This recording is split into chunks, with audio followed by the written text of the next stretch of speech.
کانا فقیرن، اور جو حاجت مند ہے تو اچھے طریقے سے، مناسب طریقے سے، چونکہ وہ ڈیوٹی دے رہا ہے، وقت دے رہا ہے، وہ کھائے۔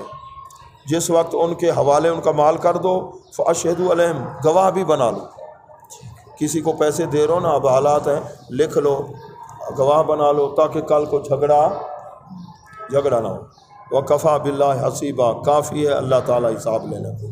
تم میں سے کون ترکیب اس کی بتائے گا؟ وکفیٰ باللہ حسیبا، وکفیٰ باللہ، ٹھیک ہے، کون بتائے گا بھی ترکیب اس کی؟ بتاؤ بھائی، 10 روپے انعام بھی ہوگا، سمجھو، 10 روپے انعام ہوگا۔ کفیٰ باللہ حسیبا، ترکیب بتاؤ بھائی۔ ہاں جی، خاصا دوم والے کون بتائے گا؟ کوئی بھی نہیں بتاتا۔ وکفیٰ باللہ، اللہ فاعل ہے بھائی، پازیدہ ہے، ٹھیک ہے نا، کافی ہے اللہ۔ آگے ہے تمیز نسبت ہے، حساب لینے کو۔ مردوں کے لیے نصیب حصہ ہے، اس سے جو چھوڑ جائیں والدین اور رشتہ دار۔ عورتوں کے لیے حصہ ہے جو چھوڑ جائیں والدین اور رشتہ دار، تھوڑا ہو جائیداد، تھوڑی ہو یا زیادہ، نصیبا مفروضہ۔ اور جس وقت رشتہ دار، یتیم، مسکین موجود ہوں تقسیم کے وقت، ان کو بھی دے دینا، اور ان سے اچھی بات کرو، اور ڈریں وہ جو اگر یہ اپنے پیچھے کمزور اولاد چھوڑ جائیں تو ان کو بھی خطرہ ہوتا اپنے بچوں کا۔ اس لیے اگر کسی کی اولاد ہے، بچے، ان کو بھی دے دو اپنی جائیداد سے خوش ہو کر۔ تو فلیتقوا اللہ، چاہیے کہ اللہ سے ڈریں اور اچھی بات، سیدھی بات کہیں۔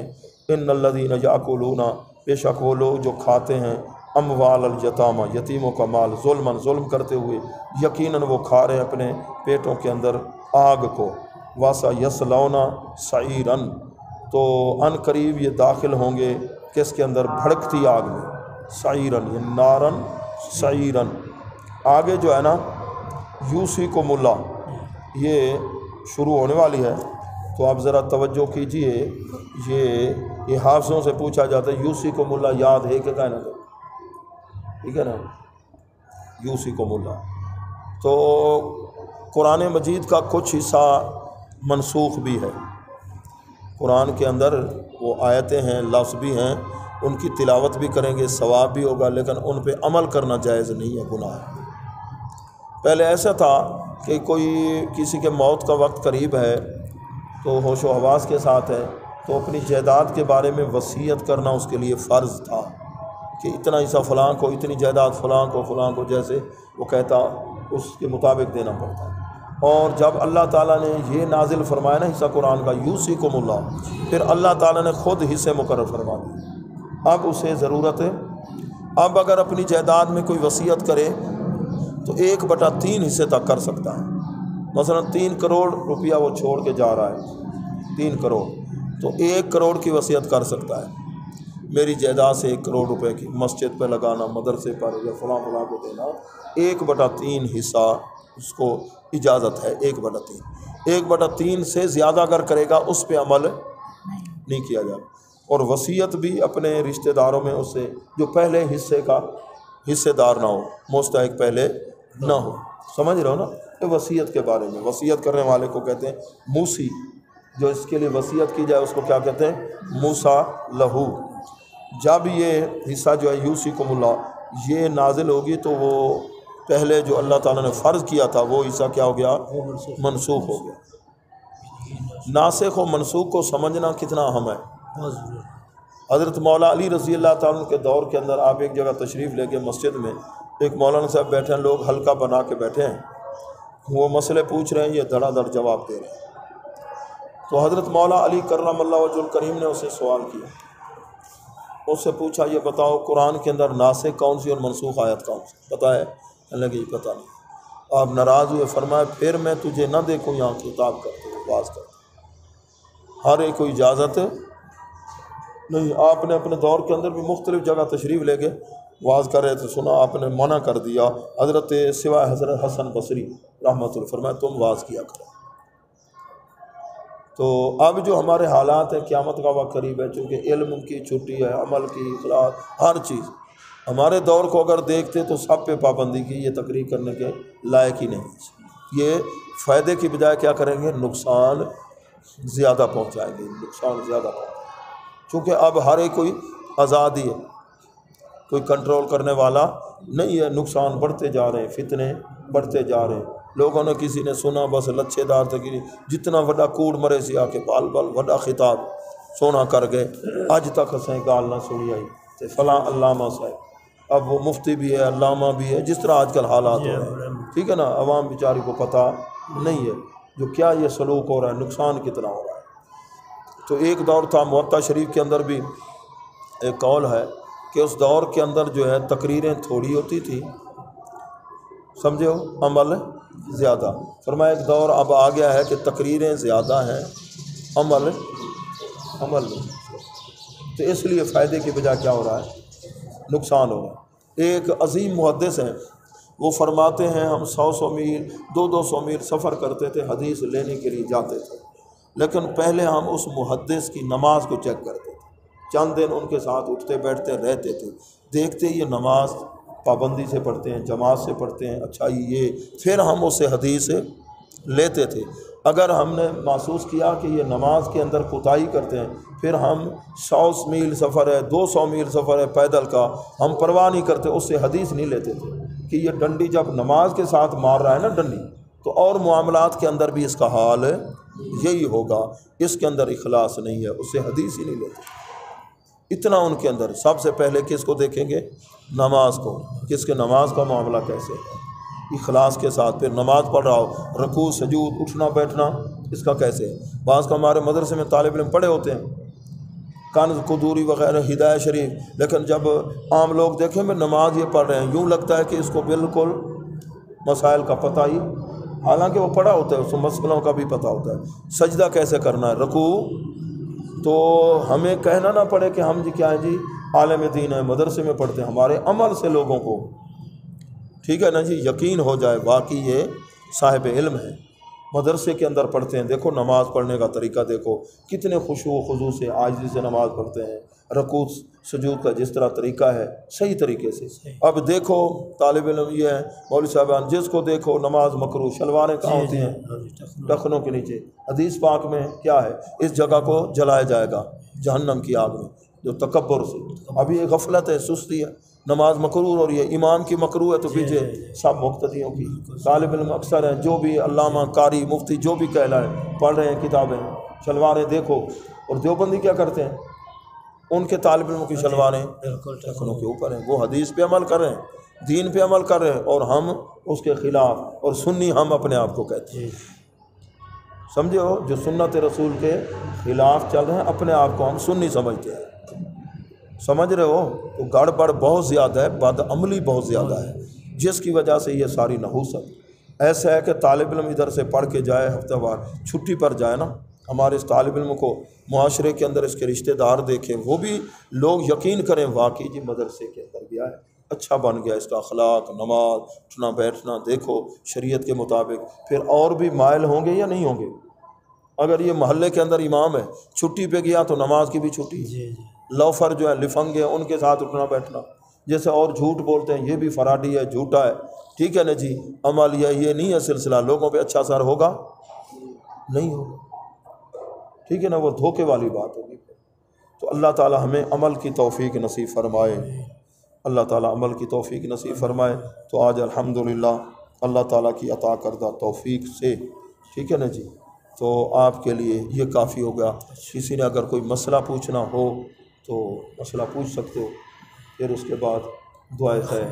اور مجھے تو رات فون پہ میں نے پوچھا کہ کس وقت میں آؤں، ٹائم کون سا، تو مجھے تو مولانا قربان صاحب نے فرمایا کہ 10:30 بجے، تو میں تو پھر پہلے آ گیا، مولانا کشمیری صاحب آئے تو پتہ چلا تو ساتار رسول صاحب تو خود شریف گئے ہوئے ہیں، تو آج پھر ہم نے کل بھی انشاءاللہ حاضری ہوگی، پرسوں بھی حاضری ہوگی، پھر سیکنڈ ٹائم میں کہہ اور جاؤں گا۔ کسی نے کوئی مسئلہ تو نہیں پوچھنا بھی، یہ حال سناؤ سے خیر، ٹھیک ہے، الحمدللہ خیر و عافیت، اللہ تعالیٰ کی مہربانی کرم نوازی۔ بچیاں بھی امتحان لینے پہ، آج بچیاں کا پیپر خدرہ مسجد گئے ہیں، جا کے اتنے بیٹھے رہے۔ ہاں جی مولانا کیا مسئلہ ہے؟ کون پوچھتا؟ ہاں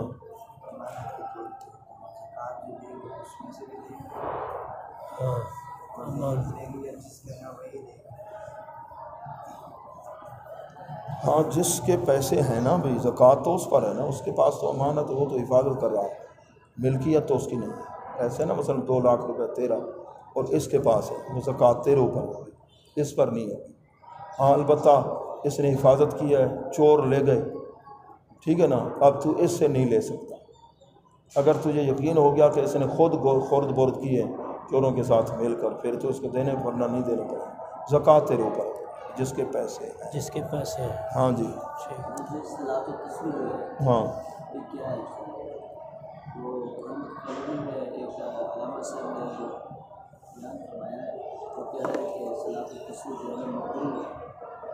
جماعت کا ہوگا، جماعت صلاۃ و تسبیح نماز مکروہ نہیں ہے، جماعت اس جماعت کی جماعت جماعت وہ قول ملتا تو ہے نا، اس کے ہے سمجھو نا۔ باقی رہا جماعت کے ساتھ پڑھنا مکروہ ہے یا نہیں، دونوں ہی قول ہیں۔ اب لوگ سست ہو گئے ہیں، ٹھیک، اس لیے ہمارے علماء نے کچھ، ورنہ یہ جو ہے نا اور کتابوں میں لکھا ہوا ہے کہ فرائض کی اہمیت کے پیش نظر یہ سنتوں کا وہ درجہ نہیں ہوتا۔ اور اس میں پھر لکھا ہوا رضائے مصطفیٰ کے اندر بھی مضمون چھپتا تھا، اور کتابوں کے اندر بھی، کہ اگر بلانے کے بغیر 2-3 آدمی آگے جماعت کر لی یار کو اعلان وغیرہ تو مکروہ کہا گیا۔ ان لوگوں نے اس دور کو دیکھا۔ اب یہ دور جو ہے نا سست ہیں، غافل ہیں، نہیں پڑھتے۔ دعوت اسلامی والے بھی کراتے ہیں، اور بھی کئی جگہ جماعت کا اہتمام ہوتا ہے جی۔ ہاں ہاں بھائی لکھا ہوا ہے، آپ کو کیوں نہیں ملا؟ ٹھیک ہے نا جی، آپ کو ٹھیک ہے نا جی، آپ کو جو نہیں ملا نوافل میں ہاں صلاۃ و تسبیح کے، ٹھیک ہے نا جی۔ تو بہار شریعت چھوٹی کتاب نہیں ہے، بڑی کتاب ہے، بڑی کتاب ہے۔ ہاں بہرحال اس نے بھی جو کہا ہے نا، اور جہاد کو مد نظر رکھا ہے، سمجھ رہے ہو؟ صحیح ہے، یہ دونوں چیزیں مل جاتی ہیں، سمجھ رہے ہو؟ کچھ ذرا حالات یا ان چیزوں کو دیکھ کر مفتی اکبر صاحب نے بھی کچھ لکھا تھا، جماعت کے حوالے سے بھی جائز ہے۔ حضرت سیدنا اتبان بن مالک رضی اللہ تعالیٰ نے دعوت دی تھی حضور علیہ السلام کو، گھر ایک جگہ آپ نماز پڑھیں تو میں پھر اس کو مصلی بناؤں گا، پھر آپ نے جماعت کرائی، انہوں نے فرمایا، تو وہ بھی ایک نفلی جماعت کا سمجھ رہے ہو؟ تو اس کے بارے میں بڑے بڑے مشائخ اور بزرگ اس پر، شیخ محمد عمر صاحب آغا، شیخ محمد عمر صاحب نقشبندی مجھے تشریف لاتے ہیں، وہ بھی جماعت کے ساتھ اہتمام ہوتا ہے۔ بعض بزرگوں کے جو ہے نا وہ جہتیں الگ ہوتی ہیں، اس جہت سے انہوں نے دیکھا، انہوں نے جواب اور دیا، دوسروں نے اور جہت کو دیکھا۔ جس طرح ایک مسئلہ ہے کہ عورتیں نماز پہلے مسجد میں پڑھتی تھی، بعد میں منع کیا گیا، عمر رضی اللہ، انہوں نے فرمایا آج حضور علیہ السلام اس دور کو دیکھتے تھے۔ تو اب مفتی نظام الدین صاحب جو ہیں ہندوستان والے بہت بڑے علامہ ہیں، انہوں نے فرمایا اب حدیث پاک میں تو ہے کہ اپنے گھروں کو بھی قبرستان نہ بناؤ، سنن نوافل گھر پڑھا کرو، باقی فرائض مسجد کے اندر۔ لیکن اب کے حالات ایسے ہیں کہ لوگ اپنے امام خطیب کے ساتھ وہ محبت نہیں رکھتے، اگر تم ان کے سامنے نماز نہیں پڑھو گے نا، سنتے نفل وہ بھی چھوڑ دیں گے، نقصان ہوگا۔ اگر سارا مولوی صاحب نہیں پڑھتا، سارے ہوتے کہ ضروری، ٹھیک ہے نا، اور پھر تم باہر نکلو گے کسی کے ساتھ گپیں بات چات، کوئی مل گیا، دیر بھی ہو جائے گی۔ یہ سنتے اور فرائض یوں آپس میں متصل ہیں۔ سلام پھیرو، ہمارے کچھ اکابر ہیں سلام پھیر کر وہ اللہم انت السلام ان کا سلام تبارک یا بس ایسا، کیونکہ سنتے ہیں مکملات فرائض ہیں، اور اس کے ساتھ فرضوں میں کمی کوتاہی کو دور کرنے والے ہیں، یہ فرضوں کے ساتھ ملی ہوئی ہیں۔ درمیان میں وہ کہتے ہیں لمبی دعائیں بھی نہ ہو، لمبے وظیفے بھی نہ ہو، فوراً بہترین، سن رہے ہو؟ اس کے ساتھ وہ نوافل کی جماعت والا ہاں ٹھیک ہے نا، اس طریقے سے۔ تو یہ جو ہے نا بعض، تو اس لیے انہوں نے فرمایا اس جہت کو دیکھا، اس لیے اب امام کو اپنے مقتدیوں کے سامنے نماز پڑھنی۔ ادھر باہر نکلیں گے، دیکھا آپ مولویوں کو دیکھتے ہیں یہ فرض پڑھ کے باہر نکلے، پر دیکھو آجا پڑھ دیں نفلیں سنتا چھٹی، ٹھیک ہے نا، تو نقصان ہو گیا نا، نقصان۔ ایک جگہ میں مدرسے میں گیا، ادھر طالب علموں سے، تو وہ مولوی صاحبان بھی بیٹھے تھے مدرسے والے، باولپور میں ایک جگہ ایسی بات ہے، میں نے انہوں نے فرض پڑھے اسی طرح کیجیے، اساں والا نہ اگاں وال کتنا پڑھتے پہلے تو چیتا لائے وے سستی تھی گی، غفلت تھی گی، کوشش کرو اتھائی کر رہا تاکہ مقتدیاں کو شوق ذوق پیدا تھی، استاد ہوئے تو تھوڑے شاگرداں کو شوق پیدا تھی، سمجھے کہ نہیں سمجھے؟ پیر ہی تو تھوڑے مریداں کو پتہ لگے جو سارا پیر نماز پوری پڑھ دے، اتنا ہی پڑھ دے، مدینے پاک نہیں وہاں پڑھتا، ٹھیک ہے نا جی؟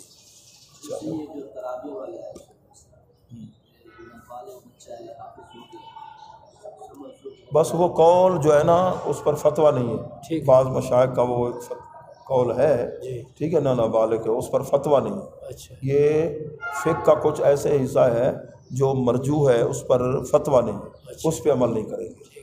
نابالغ بچہ ہے تو وہ تراویح بھی نہیں پڑھا سکتا، صحیح ہے، اس کی تراویح بھی نفل ہوگی، نفل ہوگی، ٹھیک ہے نا؟ صحیح۔ پیچھے پڑھنے والا بالغ ہے اس کا درجہ اور ہوگا، اس کی نماز کا درجہ، جیسے متنفل کے پیچھے مفترض نہیں پڑھ سکتا ایسے نابالغ کے پیچھے بالغ نہیں پڑھ سکتا۔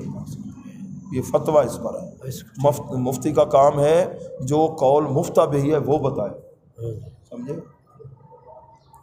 دعا فاتحہ شریف 3 بار سورۃ اخلاص بھی پڑھیں۔ اللہم صلی